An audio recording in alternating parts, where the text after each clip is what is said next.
Elle s'appelait Clara, une nouvelle silhouette dans les couloirs familiers du lycée. Arrivée du Japon, elle portait avec elle un silence et une aura de mystère qui la distinguaient. Ses longs cheveux noirs encadraient un visage souvent tourné vers la fenêtre, observant un monde qui n'était pas encore le sien. Elle semblait perdue, une île solitaire au milieu de l'océan agité de l'adolescence. De l'autre côté de la salle, assis au fond, il y avait Léo. C'était un garçon réservé, le genre à vivre dans les pages de ses livres et les mondes qu'il imaginait. Son regard croisait souvent celui de Clara, attiré par cette solitude qui faisait écho à la sienne.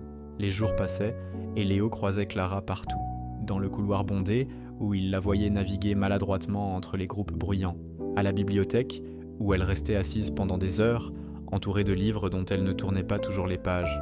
Chaque fois, une impulsion le poussait à lui parler, un simple salut qui se formait dans sa gorge avant de s'éteindre, étouffé par la peur. Il ne savait que dire. Puis, un après-midi venteux dans la cour de l'école, le destin intervint. Le carnet de croquis que Clara tenait fermement lui échappa des mains. Le vent, complice ou taquin, s'engouffra dans les pages, les dispersant comme des feuilles d'automne. Sans réfléchir, Léo se précipita pour l'aider. Il courut, se pencha, attrapant les dessins volants un par un. En lui tendant la dernière feuille, son regard fut captivé. C'était une illustration magnifique du vieux pont de la ville, mais transfigurée. Des créatures fantastiques, tout droit sorties du folklore japonais, dansaient sur ces arches de pierre.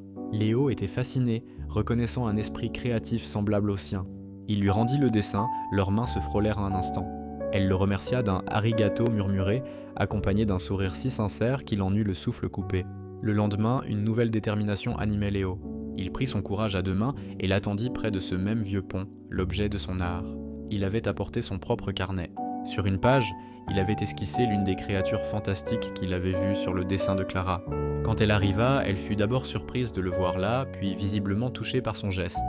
Sans avoir besoin de beaucoup de mots, il s'assirnait sur le muret de pierre. La barrière de la langue et de la timidité s'effondra, remplacée par le langage universel du dessin. Il lui montrait ses personnages de science-fiction, elle lui dévoilait les esprits de ses légendes natales. Leurs crayons dansaient sur le papier, créant un pont entre leurs deux univers. La musique de leur rire discret commençait à s'élever, plus entraînante et joyeuse. Cependant, cette connexion naissante attira bientôt les regards moqueurs. Des camarades de classe commencèrent à chuchoter en voyant Léo. « Regarde l'étrange », disait-il, « il traîne avec l'étrangère ». Les mots, lancés comme des pierres, le blessèrent profondément. Submergé par la honte, Léo sentit son courage l'abandonner. Il se leva brusquement et s'éloigna de Clara sans un mot, la laissant seule sur le pont. Clara, voyant sa réaction et entendant les ricanements, crut qu'il avait honte d'être vu avec elle. La tristesse voila de nouveau son visage, et le mur de solitude qu'elle avait commencé à démolir se reconstruisit, plus haut et plus solide. Cette nuit-là, Léo ne dormit pas.